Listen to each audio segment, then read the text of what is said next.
my name is Shantelle. Are you guys ready for the story time? Every day at 7. Today we're going to read Hansel and Gretel. At the edge of a vast forest lived a poor woodcutter with his wife and their 2 children. The little boy was called Hansel, and the little girl Gretel. And the family were so poor they had hardly anything to eat. Even worse, a great famine was threatening the land, and the woodcutter was finding it very hard to make a living.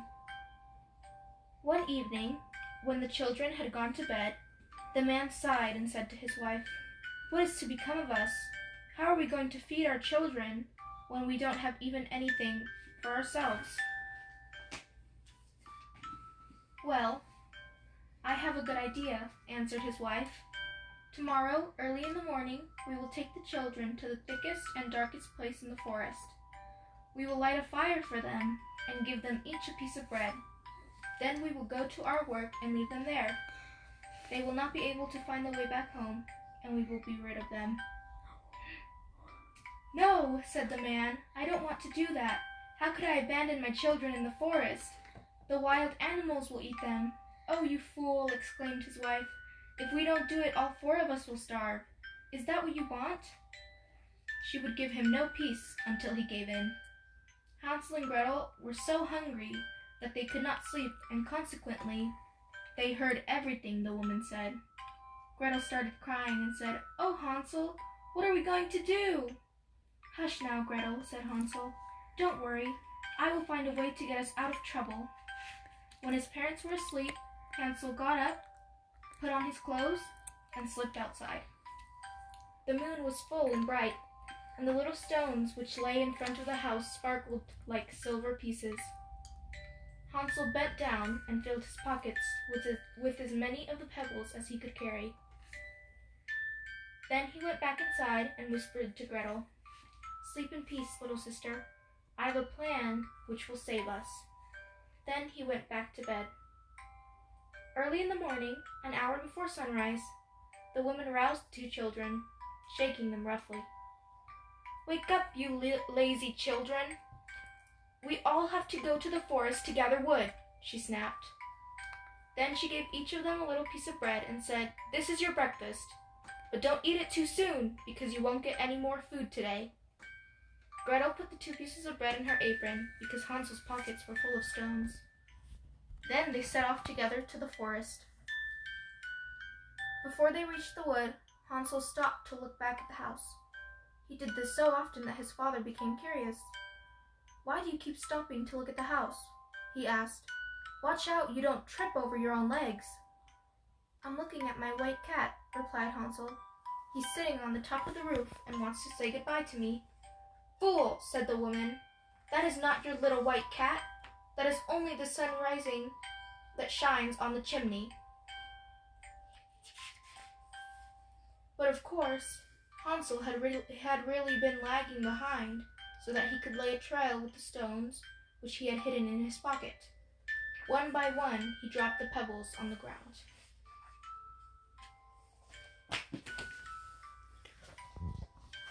When they arrived in the middle of the forest, their father said, "Now you 2 gather some wood, and I will make you a fire so that you will not get cold."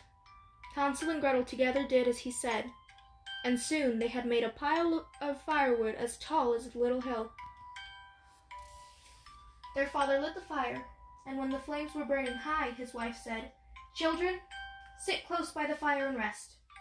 We will go further into the forest to chop trees. When we have finished, we will come back for you." Hansel and Gretel sat near the fire, and at midday they both ate their little pieces of bread. All the time they could hear the sound of an axe, so they thought that their father was not far away. But the noise did not come from an axe at all. It was only a branch which their father had fastened to a tree, blowing backwards and forwards in the wind.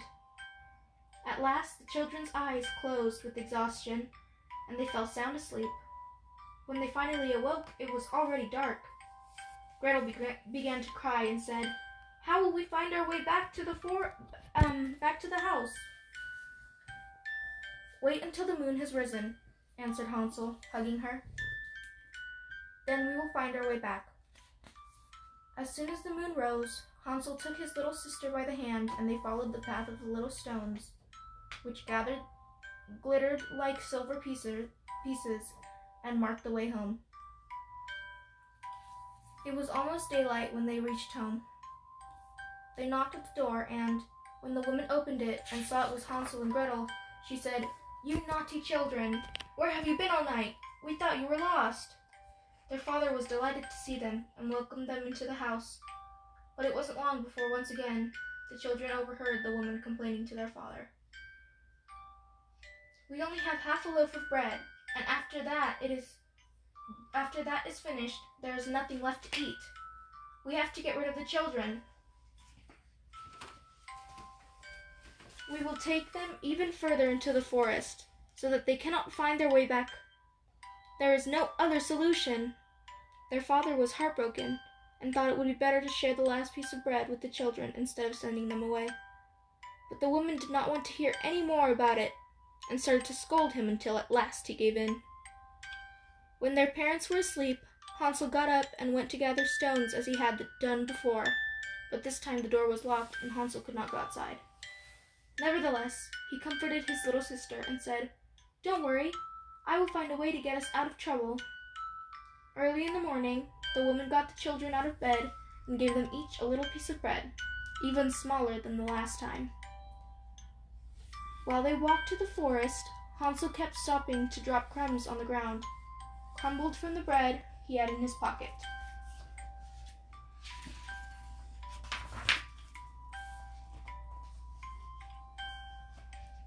"Hansel, why do you keep lagging behind?" said his father. "Hurry up!" "I am looking at my pigeon that is sitting on the top of the roof and wants to say goodbye to me," said Hansel. "You fool!" exclaimed the woman. "That is not your pigeon. It is only the rising sun lighting up the chimney." Hansel continued to secretly drop breadcrumbs along the way.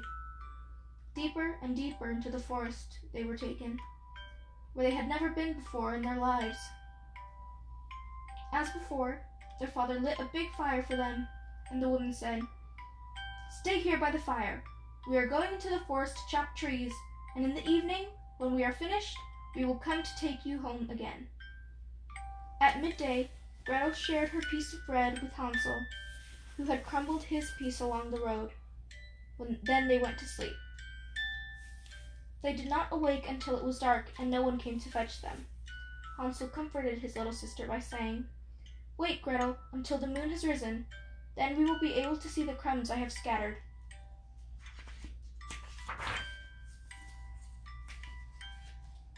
"They will show us the way home." When the moon rose, they got up, but they could not find any crumbs because the birds that lived in the forest had eaten them all. "Never mind, we will find the way back ourselves," said Hansel. They could not find it. They walked the entire night, and even the next day, from sunrise to sunset, without finding their way out of the forest. They were very hungry, for they had not had anything to eat other than a few wild strawberries that they had found growing by the path. At last they were so tired that their legs could not carry them any longer, so they lay down under a tree and fell asleep. Next day they tried again to find their way home, but still they only went deeper and deeper into the forest. Near midday, they saw a beautiful bird, as white as snow, perched on a branch, and singing so beautifully that the children almost forgot their hunger as they stopped to listen. Then the bird spread its wings and flew away. The children followed the bird to a little house. When they came closer, they saw with amazement that the little house was made of gingerbread and cakes, and the windows were made of brown sugar. "This is just what we need," said Hansel. "We will make a good meal from it. I'm going to start with the roof. Gretel, why don't you try some of the window?" Hansel climbed on the roof and broke off a piece, while Gretel began to lick the windows.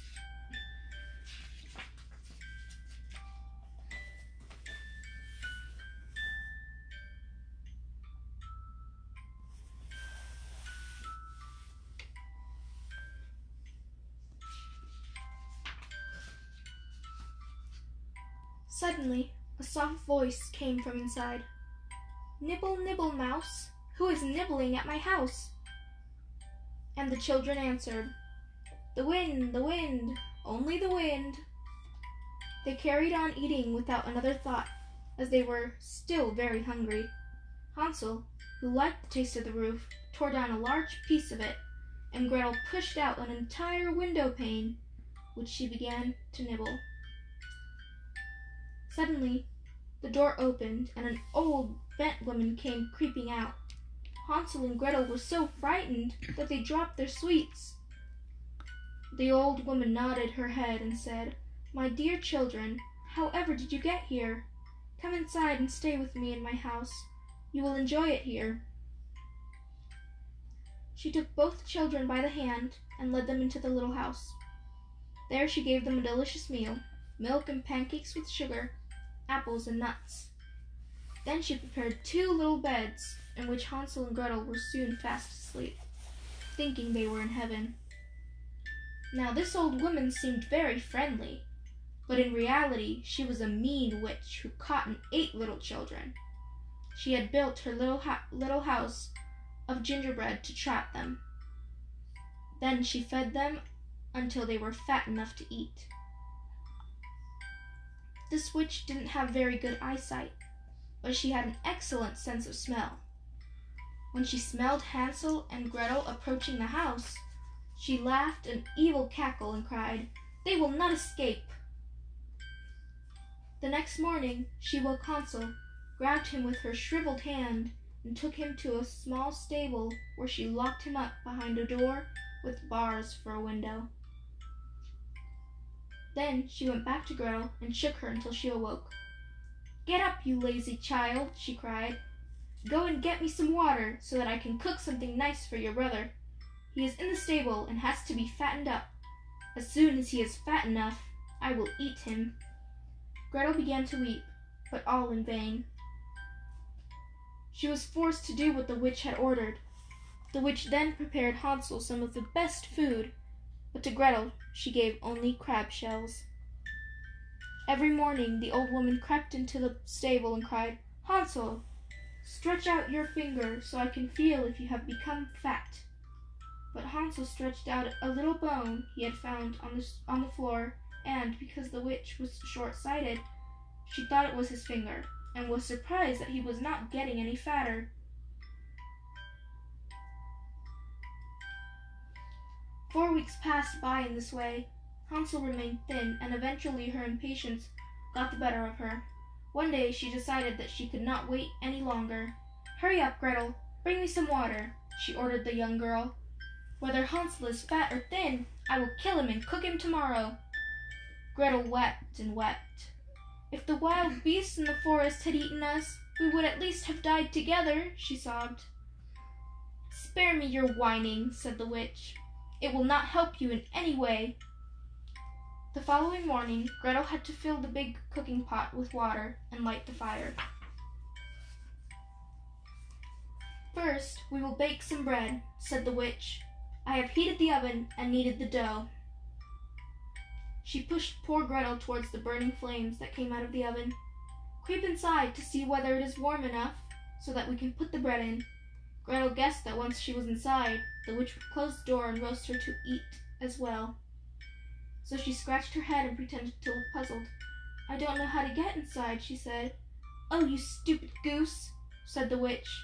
"The opening is big enough, you see? I even fit inside it myself." She put her head into the oven door. Gretel immediately gave a great shove and pushed the old witch right inside the hot oven. Then she shut the iron door and fastened the bolt. That soon put an end to the evil witch. Gretel ran quickly to Hansel, opened the stable door, and cried, "Hansel, we are free! The old witch is dead!" How they danced with joy and hugged each other. Then, as they had nothing to be afraid of any longer, they went through the entire house, where they found all sorts of precious pearls and stones. Laughing, the 2 children gathered up as much treasure as they could find. Hansel filled his pockets, and Gretel filled her apron. Now, let's go quickly. I'm sure we will now be able to find our way out of this bewitched forest, said Hansel. After they had walked through the forest for an hour or two, the children arrived at a great river. We will not be able to get to the other side, said Hansel. I don't see a bridge or a raft. There is not even a boat, agreed Gretel. But look, there is a white duck. If I ask it kindly, perhaps it will help us to cross the river. And she cried, little duck, do you see? Hansel and Gretel are waiting for thee. There's never a plank or a bridge in sight. Take us across on your back so white. The duck swam towards them right away, and Hansel seated himself on its back. He wanted his sister to sit next to him. No, said Gretel, both of us will be too heavy for the duck. It will take us across, one by one. When they were both safely on the other side of the river, they started walking again. As they walked, the forest became more familiar, and the children began to see things that they recognized. At last, they gave a glad cry as they saw the clearing where their own house was. Then the children began to run.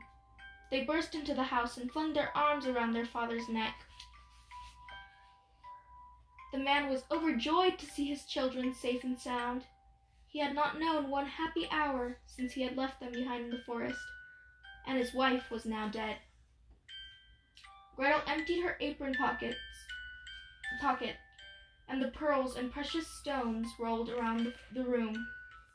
Hansel threw one handful of jewels after another out of his pocket. At last, all their worries were over. From that day on, the family never knew a hungry day, and they all lived together in perfect happiness. Okay, that's it for today. We're doing this every day at 7, so come back tomorrow. Bye.